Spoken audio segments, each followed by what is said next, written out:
देखो, amperes circuital law, जैसे हम लोग इलेक्ट्रोस्टैटिक्स में क्या पढ़े थे, गॉसेस थ्योरम पढ़े थे, याद है आप सबको?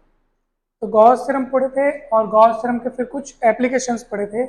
वैसे ये एम्पियर्स सर्किटल लॉ है और फिर हम इसके कुछ एप्लीकेशंस भी देखेंगे। तो ये काफ़ी इंपॉर्टेंट है, ये अपने आप में ये थ्योरम आता है एग्जाम में और इसके एप्लीकेशंस भी आते हैं। ठीक है, तो चलिए ये देखते हैं क्या कहता है।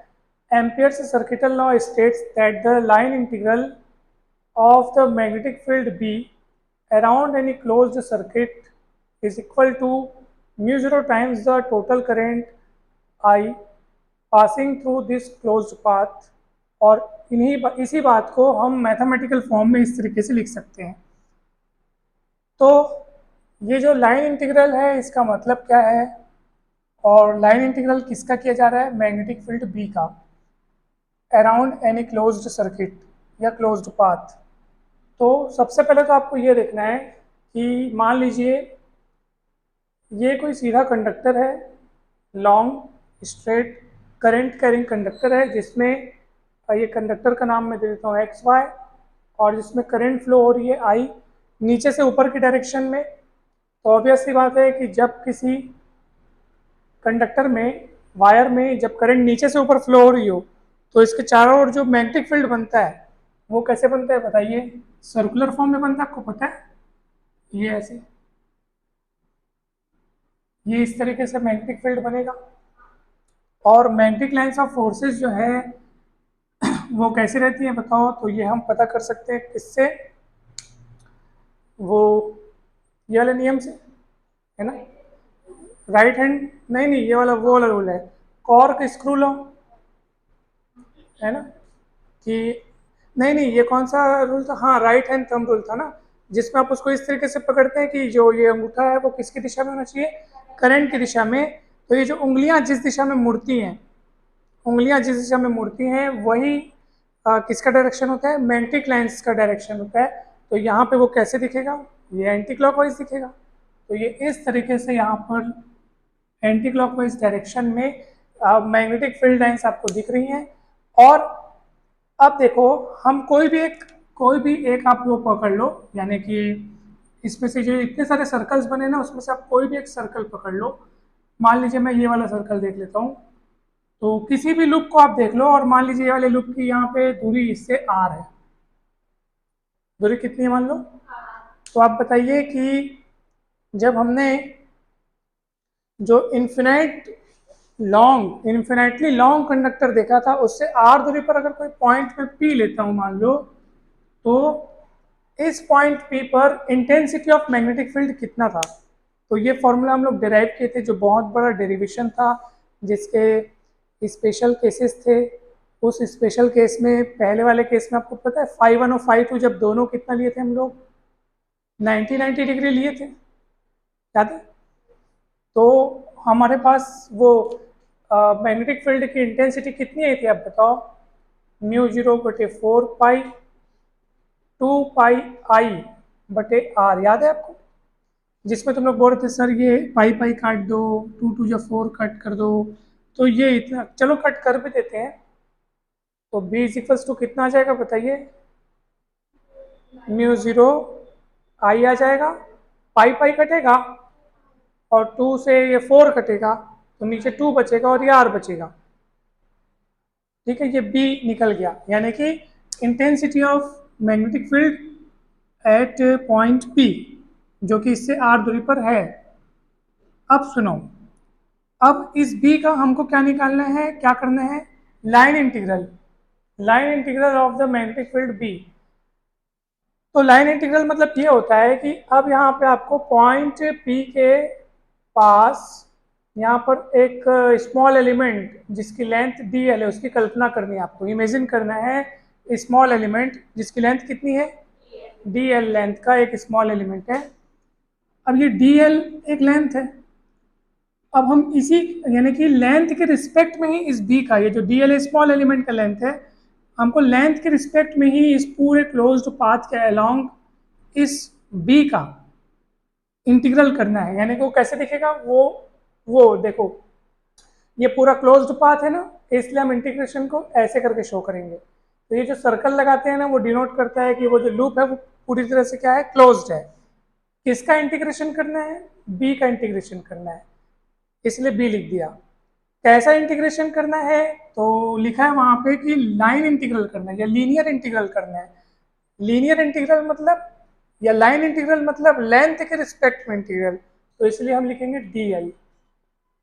ठीक है, डीएल लिखा है, इसका मतलब हम लाइन इंटीग्रल निकाल रहे हैं, क्योंकि ये डीएल क्या है, उस छोटे से टुकड़े की लंबाई है और पूरे पूरे लूप के अलोंग इंटीग्रल निकालना है, इसलिए वो इंटीग्रेशन का साइन लगा है। और किसका इंटीग्रेशन करना है, बी का। और हमको सिद्ध करना है कि ये किसके बराबर होता है, म्यू जीरो आई के बराबर होता है, जहां आई क्या है, आई उस लूप ने अपने भीतर जो करंट घेर रखी है। देखो उस लूप के भीतर ये वायर है, ये जो बना है ना सर्कुलर लूप, उसके अंदर वायर है और उस वायर में करंट कितनी है, आई, और आई का कितना टाइम्स, म्यू जीरो टाइम्स। ठीक है, तो देखिए अब यहाँ पे हम फॉर्मूला लगाएंगे, तो ए वेक्टर डॉट बी वेक्टर का फॉर्मूला कितना होता है, ए बी कॉस थीटा। तो क्या हो जाएगा यहाँ पे बताओ, ये हो जाएगा B D L cos zero हो जाएगा।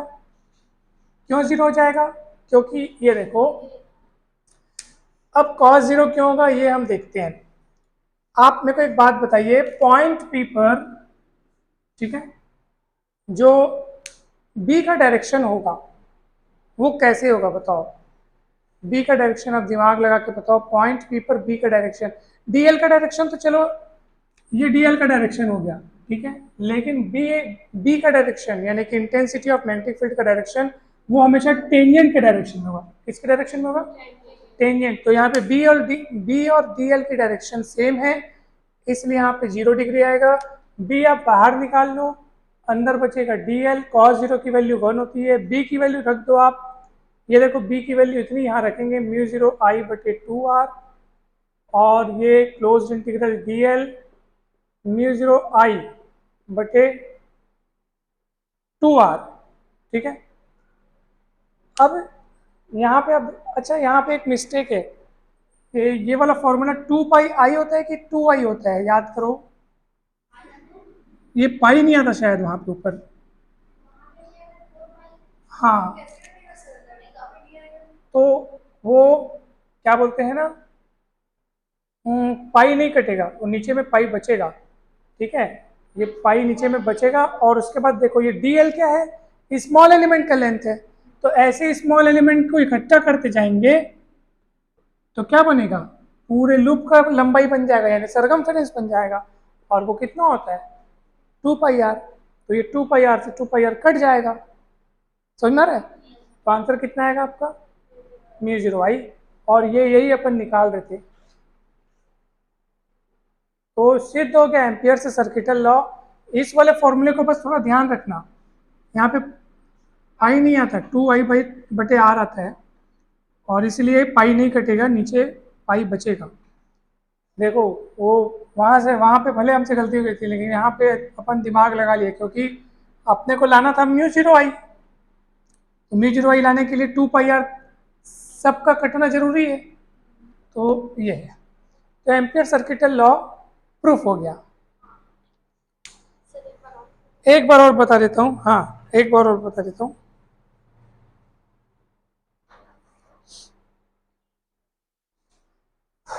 चलिए, एम्पियर सर्किटल लॉ क्या कहते हैं, देखो Ampere circuital law states that the line integral of the magnetic field B around any closed circuit is equal to mu zero times the total current I passing through this closed path.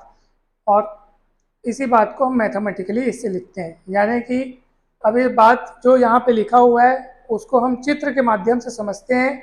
ये कोई conductor है, long straight current carrying conductor, जो कि infinite length का है, और इसमें नीचे से ऊपर की डायरेक्शन में करंट आई फ्लो हो रही है।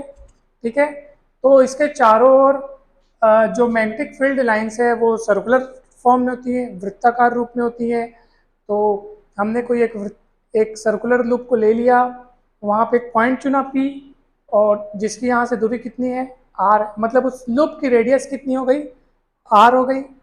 तो हम इस लॉन्ग इन्फिनेटली लॉन्ग जो कंडक्टर है हमारा, उससे आर दूरी पर मैग्नेटिक फील्ड की इंटेंसिटी कितनी होगी, तो तो B is equals to mu 0/4 pi 2I/r। ये फॉर्मूला हम लोग डिराइव किए थे स्पेशल केस का, जो पहला वाला है वो। तो अब यहाँ पे आप देखो कि 2 से 4 कटेगा 2 बार में, तो नीचे 2 बचेगा, म्यू 0I/2 पाई r हो गया। अब जो हमको प्रूफ करना था, ठीक है, b का लीनियर इंटीग्रल मतलब कि लेंथ के रिस्पेक्ट में इंटीग्रल, तो इसी को हम लोग लीनियर इंटीग्रल बोलते हैं। और ये इंटीग्रेशन में जो सर्कल लगा है वो इसलिए लगा है क्योंकि हमको पूरा क्लोज्ड पाथ के अलाउंग इंटीग्रल निकालना है। a डॉट बी यानी क्या होता है, ए बी कॉस थीटा, तो ये b डॉट डी एल यानी क्या हो जाएगा, B D L cos theta. तो b बाहर निकल जाएगा, cos 0 की वैल्यू 1 हो गई। यहाँ पे थीटा की वैल्यू यानी कि ये थीटा की जगह 0 क्यों लिखा, क्योंकि b और dl की डायरेक्शन यहाँ पे सेम है, ठीक है।